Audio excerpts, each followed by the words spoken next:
بسم اللہ الرحمن الرحیم۔ السلام علیکم ورحمۃ اللہ وبرکاتہ۔ میں ہوں اقبال سحر اور آپ دیکھ رہے ہیں ریئل نیوز ورلڈ۔ ناظرین، پاک افغان سرحد پر باب دوستی چوتھے روز بھی بند رہا، سینکڑوں پاکستانی پھنس کر رہ گئے۔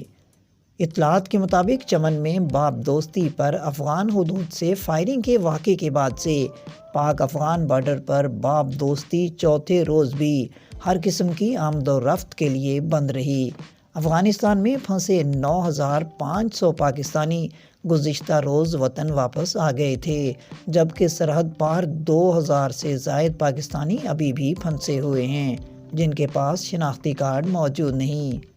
ٹرانسپورٹ یونین کا کہنا ہے کہ افغانستان میں 3,000 سے زائد لوڈ اور خالی ٹرک اور کنٹینرز پھنسے ہوئے ہیں، جس کے باعث خوراک، سبزی اور میوہ جات خراب ہو رہے ہیں اور کروڑوں روپے کا نقصان ہو رہا ہے۔ ادھر انتظامیہ کا کہنا ہے کہ جب تک افغان حکام کی جانب سے باب دوستی واقعے میں ملوث ملزم حوالے نہیں کیا جاتا، بارڈر بند رہے گا۔ یاد رہے کہ اتوار کو باب دوستی پر افغان حدود سے فائرنگ میں ایک FCC اہلکار جاں بحق جبکہ 2 زخمی ہو گئے تھے، جس کے بعد سے باب دوستی بدستور بند ہے۔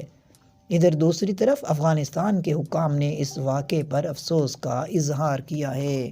افغان حکام کا کہنا ہے کہ صوبہ قندھار ضلع سپین بولدک سے چمن جانے والے راستے پر 13 نومبر 2022 کو نامعلوم شخص کی جانب سے پاکستانی سیکورٹی اہلکاروں پر ہونے والے فائرنگ سے ایک پاکستانی اہلکار جاں بحق ہوا۔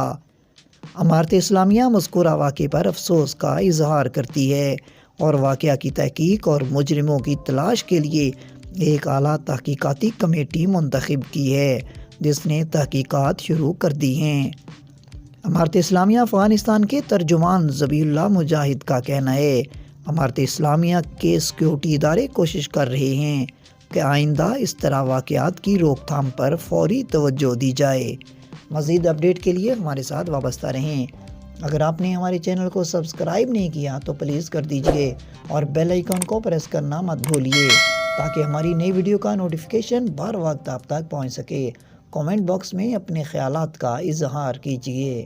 اسلام زندہ باد، پاکستان پائندہ باد۔